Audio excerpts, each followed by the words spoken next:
Depois de 3 semanas de guerra entre Rússia e Ucrânia, você sabe quais são os impactos econômicos que essa guerra produziu no mundo, na Ucrânia e na Rússia e também no Brasil?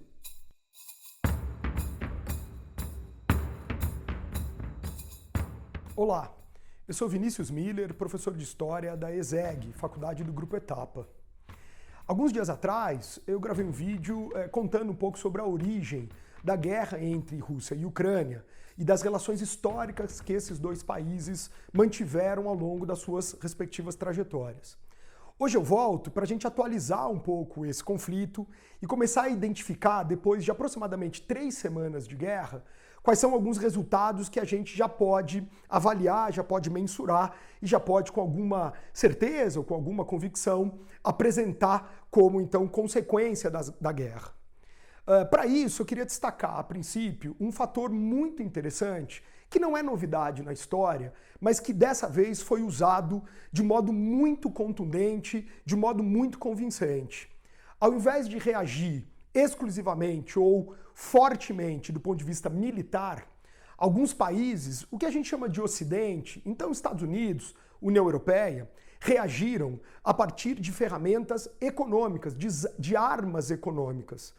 O que significa dizer que isso colocou o conflito entre Rússia e Ucrânia e o desdobramento desse conflito em relação, por exemplo, a Estados Unidos, em relação, por exemplo, à União Europeia, num outro ambiente que não aquele que tradicionalmente a gente olha, que tradicionalmente a gente tem quando falamos de uma guerra, que seria o conflito militar. Colocou, portanto, a guerra num conflito econômico.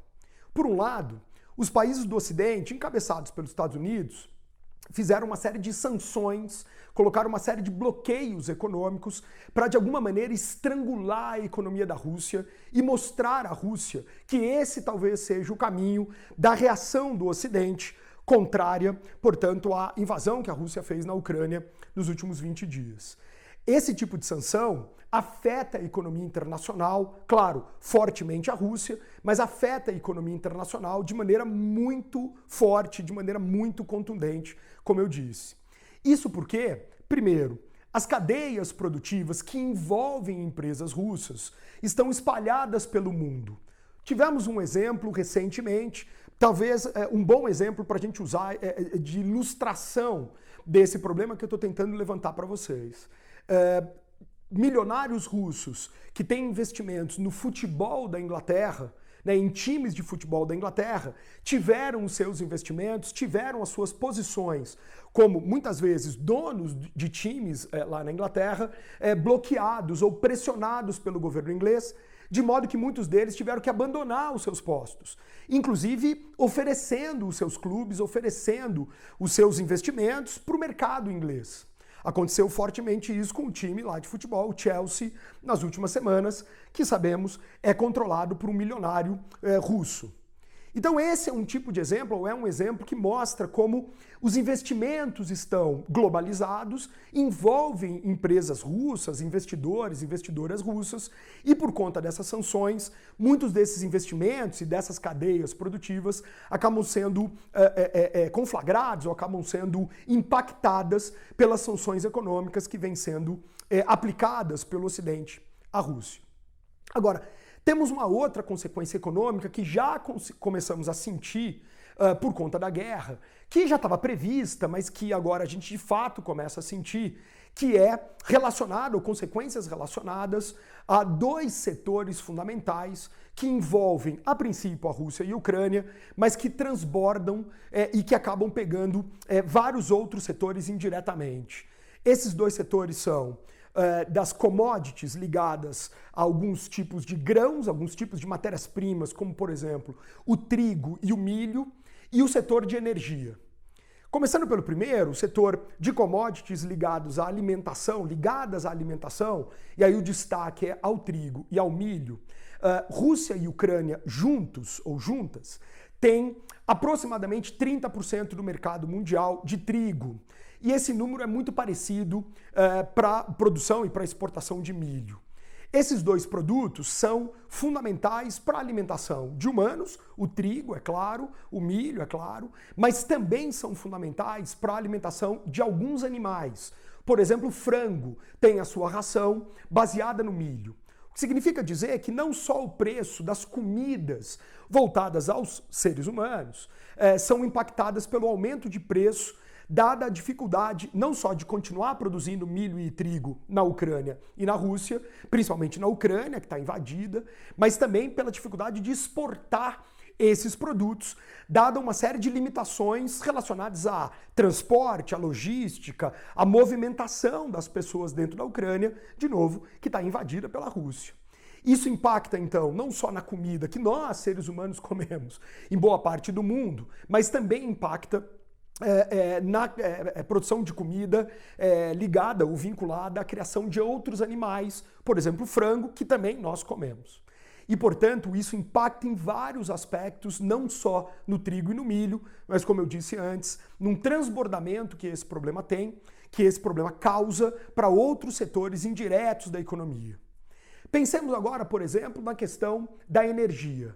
Alguns países europeus, pequenos é verdade, dependem quase que exclusivamente do petróleo e principalmente do gás que sai da Rússia e que é usado nesses países. Alguns países, como eu disse, dependem praticamente 100%, da sua fonte energética, do gás e do petróleo, dependem então da exportação que a Rússia faz. Essa exportação passa muitas vezes pela Ucrânia. Como se isso por si só não bastasse para atrapalhar o fornecimento de fontes de energia, gás e petróleo que vem da Rússia e que vão em direção a esses países europeus, também o boicote, que não é diretamente às empresas da Rússia que produzem gás e petróleo. Aqui vale uma observação bastante pontual. Todas as sanções que estão sendo feitas poupam, de alguma maneira, as empresas de energia da Rússia, exatamente porque o Ocidente sabe que depende, muitas vezes, desse petróleo e desse gás natural que a Rússia vende. Mas mesmo que as sanções não sejam feitas diretamente nesses setores, a guerra acaba atrapalhando e as sanções acabam atrapalhando, porque dificultam o transporte desses produtos e porque tornam novos investimentos na Rússia inseguros. E aí a gente entra numa outra dimensão da economia, que é uma questão um pouco mais subjetiva, mas que mede, de alguma maneira, mesmo sendo uma questão mais subjetiva, a confiança do mercado, a confiança dos investidores em relação ao ambiente econômico da Rússia. Então, as sanções que a Rússia vem sofrendo do Ocidente, mesmo que não diretamente impactem no mercado de energia, mas por conta de uma desconfiança maior que o mundo está acumulando, está desenvolvendo em relação à economia da Rússia, acabam indiretamente impactando nesse mercado, nos investimentos na área de energia e que, por sua vez, impactam diretamente no abastecimento de energia, petróleo e gás, principalmente em alguns países europeus. Isso faz com que o preço do petróleo suba. E o preço do petróleo e do gás natural são cotados internacionalmente. Países, portanto, que não têm uma relação direta com isso, acabam vivenciando um aumento do preço do combustível ou da energia nos seus mercados internos, mesmo que não tenham, como eu disse, uma relação direta com a Rússia. O caso óbvio, exemplar, é o Brasil. O Brasil vivencia nos últimos dias um aumento do preço da gasolina, um aumento do preço do diesel, um aumento do preço da energia, por conta desses impactos que o mundo está sofrendo, relacionados aí, esses impactos à guerra da Rússia contra a Ucrânia. Então isso impacta diretamente o Brasil. No caso, já que falamos do Brasil, no caso específico do Brasil, não só essa questão é muito importante, da energia, do preço do petróleo, do preço do combustível, mas também uma outra questão muito importante para o Brasil, porque o Brasil é um grande exportador de matérias-primas. E boa parte da matéria-prima que nós exportamos, principalmente aquelas ligadas à agricultura, e aí eu penso imediatamente na soja que nós exportamos, no milho que nós exportamos, depende, em parte significativa, dos fertilizantes químicos que a Rússia é uma grande produtora e exportadora.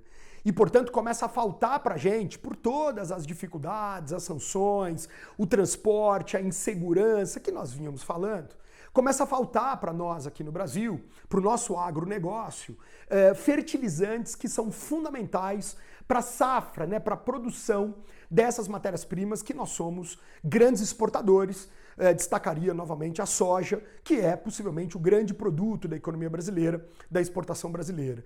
E isso, portanto, pressiona o nosso agronegócio no Brasil, de modo que ele tem os seus custos aumentados. Os seus custos aumentados fazem com que toda a cadeia produtiva ligada ao agronegócio tenha também os seus custos aumentados, não só aqueles diretamente ligados aos fertilizantes que vêm da Rússia e que agora chegam com mais dificuldade, com custo maior ou em quantidades menores. Isso significa que nós temos uma pressão muito grande para aumentar os preços dos nossos alimentos. Não só a produção que nós exportamos, né, agrícola, mas também daquela parte da agricultura brasileira que nós usamos para produzir alimentos voltados ao mercado interno. E, portanto, nós temos uma combinação tripla, bastante complicada, que o mundo enfrenta como consequência da guerra entre Rússia e Ucrânia. Uma delas tem a ver com o aumento da insegurança, nós não sabemos quando a guerra vai acabar. As sanções econômicas são muito pesadas, a gente não sabe quanto tempo a Rússia vai aguentar essas sanções, mas de qualquer modo, durante esse período, nós temos um aumento muito grande da insegurança dos investidores, das empresas, das pessoas em geral, que faz, portanto, com que elas diminuam seus investimentos, que elas tenham mais medo, mais receio de dar continuidade aos seus investimentos em regiões ou em produções que envolvam a Rússia. Lembrando que as empresas da Rússia estão ligadas numa cadeia global, assim como as da Ucrânia, que faz, portanto, com que essa insegurança não seja só exclusivamente em relação às empresas da Rússia, à economia ucraniana, mas que isso se espalhe para todas as regiões que têm algum tipo de investimento da Rússia, algum tipo de empresa russa ou ucraniana, como eu lembrei, por exemplo, do caso do futebol lá na Inglaterra.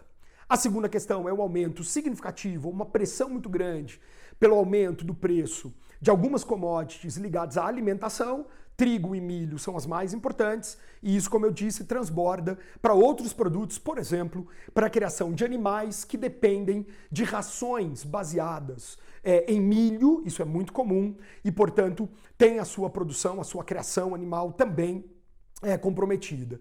E em terceiro plano, a questão da energia, que é muito importante porque aumenta o preço do petróleo, aumenta o preço do gás natural, fragiliza os países, principalmente europeus, que dependem do petróleo e do gás natural que vem da Rússia, né? Fragiliza toda a infraestrutura que fica comprometida por conta da insegurança da guerra, né? Passar por alguns lugares, navios, aviões que podem, porventura, transportar alguns produtos, nesse caso, principalmente navios, mas principalmente porque o aumento do custo da energia reflete em todos os países, porque petróleo e gás natural são commodities cujos preços são calculados no mercado internacional e, portanto, isso, mesmo num país como o Brasil, que tem pequena relação com isso, a gente exporta ou importa alguma coisa da Rússia, de petróleo, mas mesmo que o Brasil tenha pequena relação com isso, isso impacta diretamente no nosso mercado de energia, fazendo com que o nosso preço de combustível e de energia que as pessoas usam, que as empresas usam, tendam a crescer nos próximos momentos. Na verdade, já estamos vivenciando o aumento da inflação ligada à energia aqui no Brasil. Se você quiser saber mais sobre esse conflito, acompanhe a ESEG no site e nas redes sociais. Nos próximos dias, atualizaremos as informações sobre a guerra e os impactos econômicos que ela vem causando pelo mundo. Até o próximo vídeo.